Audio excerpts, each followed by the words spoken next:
ہمارے محدثین علماء رسول اللہ صلی اللہ علیہ وسلم کا ذکر جب کرتے یا حدیث پڑھاتے ہمیشہ باوضو ہو کر اور دو زانو ہو کر بیٹھا کرتے تھے۔ تو یہ ادب ہے کہ جو ہمیں اپنے بزرگوں سے ملا ہے، اللہ کا ادب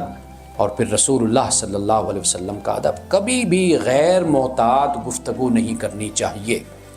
آپ علیہ الصلوۃ والتسلیم کی ذات اقدس کے بارے میں کبھی نہیں گفتگو کرنی چاہیے۔ میں تو بلکہ یہ کہتا ہوں کہ آپ جس مجلس میں اور جو مجلس رسول اللہ کے اسم گرامی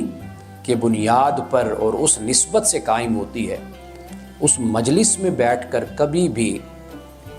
کسی کا ذکر بھی تحقیر اور تضحیق کے انداز میں، اور اس محفل کو کبھی بھی ایک مزاحیہ محفل نہیں بنا دینا چاہیے کہ جیسے بنا دی جاتی ہے۔ مذہبی جلسہ ہے، مذہبی مجلس ہے، جب رسول اللہ کا اسم گرامی آ جائے تو پھر بہت ہی احتیاط کرنی چاہیے۔ عزت بخاری کا یہ شعر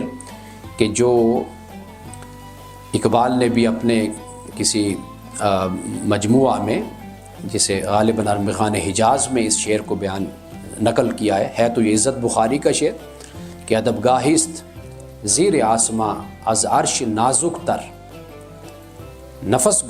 گم کردہ می آیت جنید و بایزید اینجا۔ اللہ اکبر۔ ایک عزت بخاری کا یہ شعر جو اقبال کے مجموعہ میں ہے وہ یہ ہے کہ آسمان کے نیچے